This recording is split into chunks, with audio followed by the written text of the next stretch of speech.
Pensa no maior shopping da sua cidade. Imagina se você pudesse ser dono de um pedacinhozinho daquele shopping. O que quer dizer que as empresas que alugam as lojas que tem dentro do seu shopping pagam aluguel. Então, te pagariam também um pedacinhozinho desse aluguel. Legal, né? É meio que assim que funcionam os fundos imobiliários e é sobre isso que a gente vai falar hoje. Olá, investidores! Meu nome é Amanda Cecília, eu sou especialista em investimentos e se esse assunto te interessa, já se inscreve aqui no canal porque tem vídeo toda semana e me segue também lá no Instagram para não perder nada. E hoje, então, vamos falar um pouco mais sobre o que são os fundos imobiliários, quais tipos existem e o que você tem que evitar quando escolhendo um fundo imobiliário. Bora lá? Então, o fundo imobiliário, ele funciona bem parecido com um fundo de investimentos normal. Então, a ideia é que muita gente coloca o dinheiro na mão de um mesmo gestor e esse gestor toma as decisões de compra de ativos, né, para você investir ali com todo aquele grupo. E aí, ele vai te cobrar um percentual ali do patrimônio do fundo para fazer toda essa gestão. Então, né, a análise dos ativos, a cobrança do retorno desses investimentos e ele vai repassar um pouco ou a maior parte, né, do resultado que tiver desses investimentos nesses ativos. E aí, no caso de fundos imobiliários, eles são mais voltados exatamente para o mercado imobiliário. Não necessariamente é o prédio em si, mas é alguma coisa do setor imobiliário. E eu vou explicar aqui. A gente tem 4 categorias principais de fundos imobiliários. Então, a gente tem primeiro o fundo imobiliário de tijolo, que é exatamente esse tipo de fundo que realmente tem o ativo. Então, tem o prédio corporativo, né? Ou tem um shopping, ele é dono daquele ativo. A gente também tem o fundo imobiliário de papel, ou seja, é um fundo imobiliário que investe em CRIs, que é aquele investimento de renda fixa, o certificado de recebíveis imobiliários. Então, né, as outras empresas do setor imobiliário emitem esse CRI e o fundo de papel investe nesse CRI. Essa, ao meu ver, é a melhor forma de se investir em CRIs.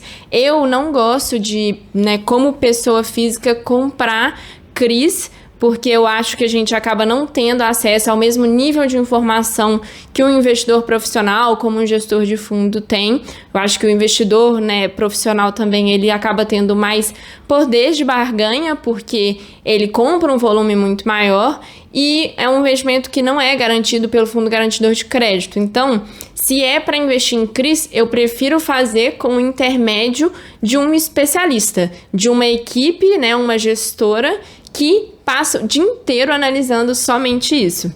E aí, essa é a segunda opção. Fundo de investimento de papel. A terceira delas é o fundo imobiliário de desenvolvimento, que nesse caso investe em empreendimentos imobiliários enquanto eles ainda estão sendo desenvolvidos, né? Então, enquanto está ainda na planta, está sendo construído em geral. E aí, esse é um investimento que, inclusive, dentro das opções de fundo imobiliário, a gente considera que ele já é mais arriscado. Assim como na ideia de você comprar um apartamento diretamente, né? Ou você comprar um apartamento na planta. O apartamento na planta, às vezes ele vai ser mais barato, mas ele é mais arriscado. Então, assim, inclusive se espera um retorno maior de um fundo imobiliário de desenvolvimento pelo nível maior de risco que tem nele. É sempre uma relação de risco e retorno. Exatamente porque a gente não tem certeza que tudo vai ocorrer como se espera em questão de prazo, se realmente vai acabar no custo e no prazo que se espera, ou se vai ter algum problema no meio do caminho. E aí, a quarta opção são os fundos de fundos, FOFs, que são os fundos imobiliários que investem em outros fundos imobiliários. Então, a vantagem desse tipo de fundo é você ter uma diversificação em um único investimento. Então, você vai lá e compra um fundo imobiliário que acaba investindo em vários. E aí, essa diversificação pode te trazer menos risco, né? A ideia da diversificação é exatamente essa. O lado ruim é que você está acumulando taxas de administração. Então, você vai ter que pagar tanto a taxa de administração dos fundos imobiliários investidos, quanto a taxa de administração do fundo imobiliário que está fazendo isso por você. Então, tem ônus e bônus nessas escolhas. Além disso, os fundos imobiliários de tijolo, que é o primeiro que eu falei, ele se divide ainda em outras subcategorias, outros setores ali. Então, quando a gente fala de tijolo, a gente tem fundos imobiliários de shopping, que é exatamente o que eu falei do início, né? Então, a gestora, aquele fundo é dono de um shopping, por exemplo, é dono do shopping em Iguatemi, em São Paulo.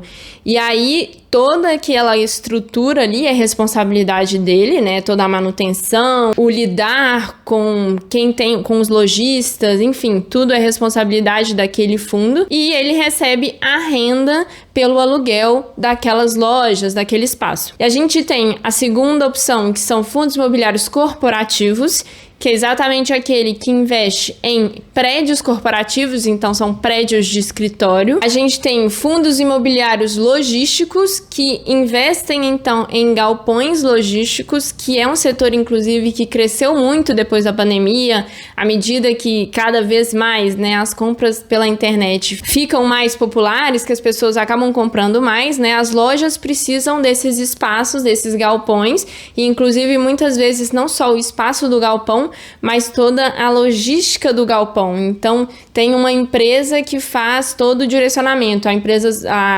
O lojista, né, a loja só deixa seus produtos ali e o próprio galpão lida com toda a logística de enviar para os endereços à medida que aconteça alguma venda. Além disso, a gente tem fundos imobiliários de hotéis, de agências bancárias, educacionais, então de escolas, e de hospitais. Esses outros 4, né? Então, esses últimos são uns que eu já evitaria investir. Então, a primeira sugestão de evitar é evitar esses fundos imobiliários que acabam sendo muito específicos.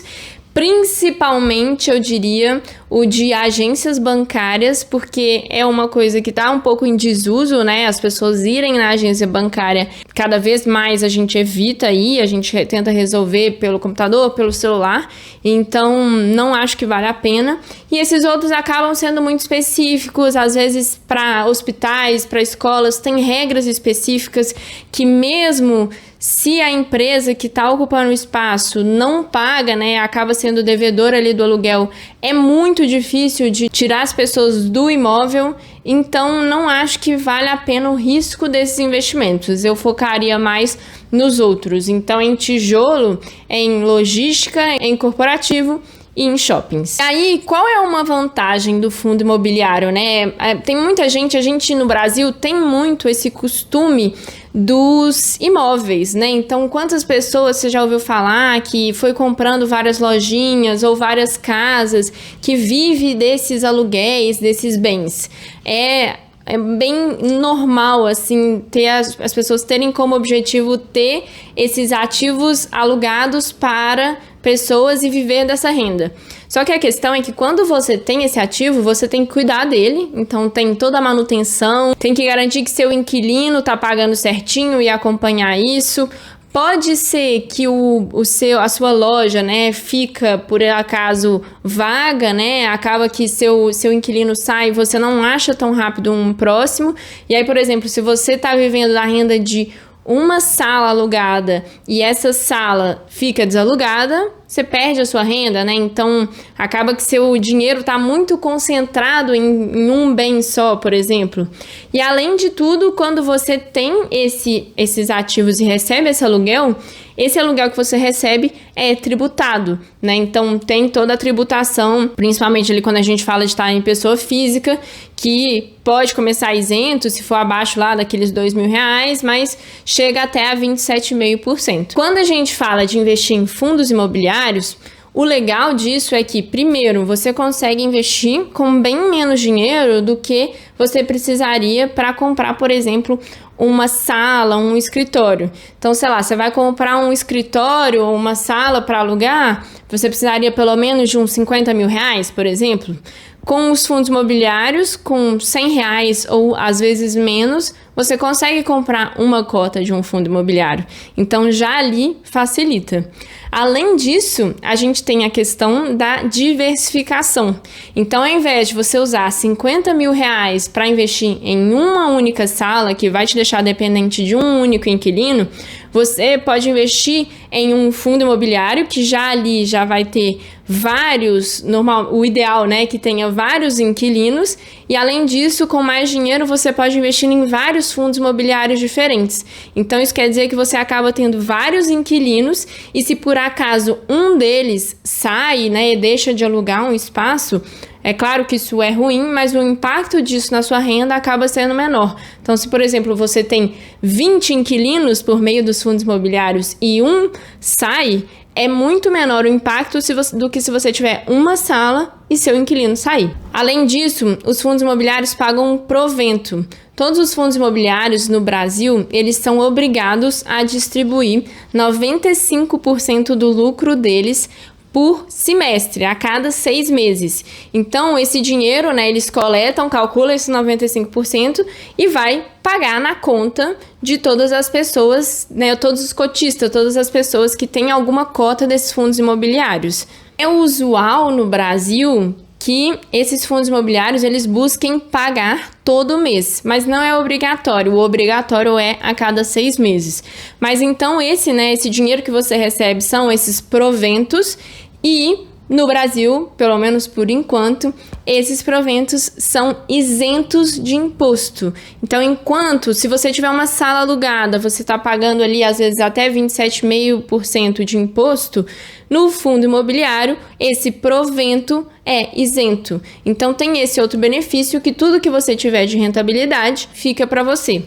E, inclusive, falando da rentabilidade, normalmente é muito possível que os fundos imobiliários tenham essa rentabilidade, né, desses proventos maior do que você teria com uma sala alugada. Então, eu particularmente vejo várias vantagens da gente pensar em investir em fundos imobiliários. Apesar dos proventos serem isentos de imposto, a cota, ela não é. Então, se você vender a sua cota com lucro, você paga 20% em cima do que teve de lucro. Então, por exemplo, se você comprou a 100 reais e vendeu a 120 reais, em cima desses 20 reais que cresceu, você vai ter que pagar 20% de imposto com a emissão de DARF, né? Então, você tem que calcular esse imposto e você tem que pagar. Então, esse é um lado negativo, eu diria, desse tipo de investimento.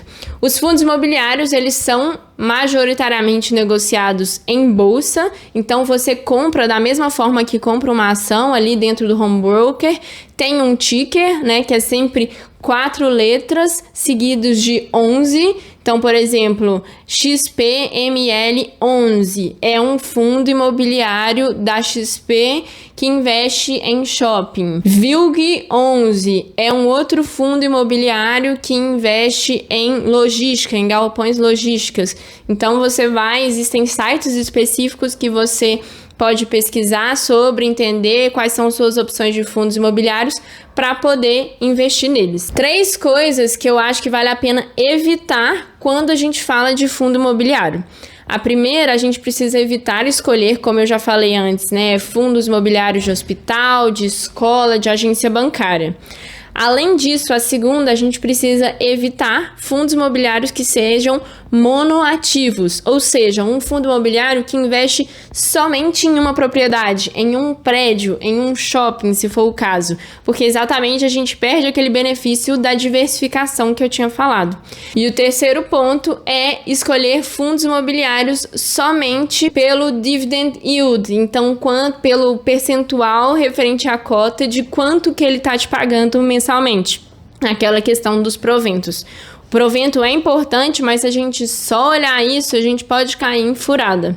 Se você quiser um vídeo específico explicando como analisar um fundo imobiliário, a gente pode falar sobre isso em um outro vídeo, para que não ficar muito longo, mas eu espero que tenha ficado claro como esses fundos imobiliários funcionam. Se ficou alguma dúvida, coloca aqui nos comentários que eu vou respondendo. Vou lembrá-los mais uma vez de se inscrever, porque tem vídeo aqui toda semana, e então a gente se vê no vídeo da semana que vem.